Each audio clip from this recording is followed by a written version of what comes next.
Jerome David Salinger's debut novel is a classic of the coming-of-age genre and an elegy to teenage alienation. Its protagonist is 16-year-old Holden Caulfield, the second of 4 children belonging to a wealthy New York family.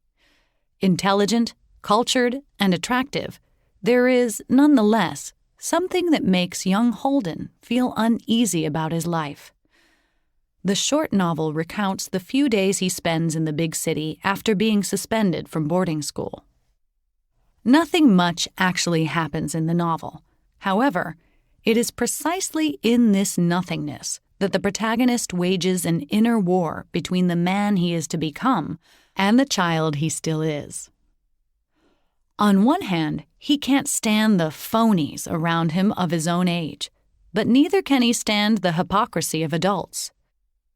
If anybody wanted to tell me something, they'd have to write it on a piece of paper and shove it over to me. They'd get bored as hell doing that after a while, and then I'd be through with having conversations for the rest of my life. A confused boy full of contradictions, in his interior monologue he reflects on themes such as violence, death, and suicide, sex, and the value of truth as currencies of common use in adult society. The Catcher in the Rye can be regarded as an existentialist novel, the result of the collapse of ideals after World War II and the rise of fierce capitalism. Certain things they should stay the way they are. You ought to be able to stick them in one of those big glass cases and just leave them alone. I know that's impossible, but it's too bad anyway. In his protagonist, Salinger personifies an apparently new and difficult stage of life between childhood and maturity, which emerged in the second half of the 20th century in Western society. It introduces the archetype of the adolescent male in emotional transition, in search of his place in a world he may not want to belong to. A teacher at school tells the young man to play by the rules, but Holden knows the rules are rigged. Life is a game, boy. Life is a game that one plays according to the rules. Yes, sir, I know it is. I know it. Game my ass. Some game. If you get on the side where all the hotshots are, then it's a game, all right. I'll admit that. But if you get on the other side, where there aren't any hotshots, then what's a game about it? Nothing. No game. Salinger's iconic character became a universal symbol of teenage discontent, inspiring movies of the 1950s, such as East of Eden starring James Dean.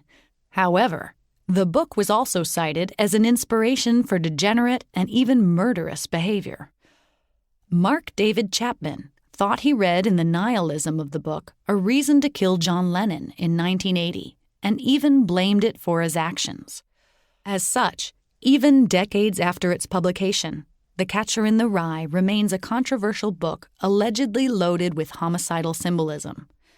Take this reflection, for example.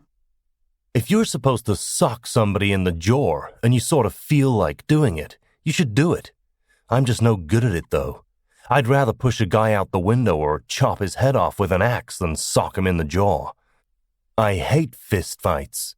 I don't mind getting hit so much, although I'm not crazy about it naturally, but what scares me most in a fist fight is the guy's face.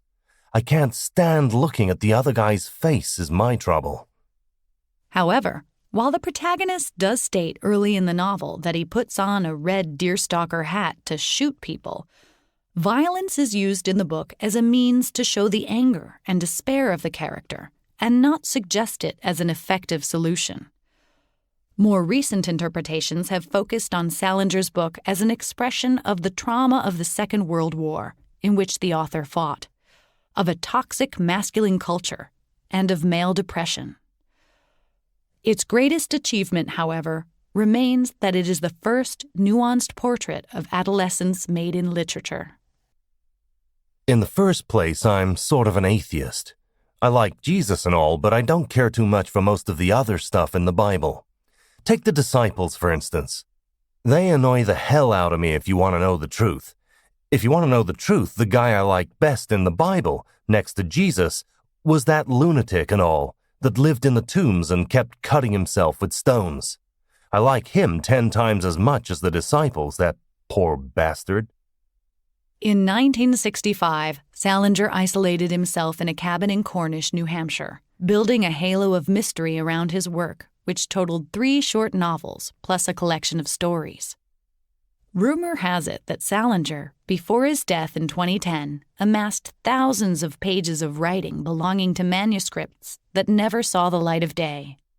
It's possible he believed, as one of his characters from his 1961 novel Franny and Zoe did, that an artist's only concern is to shoot for some kind of perfection, and on his own terms, not anyone else's.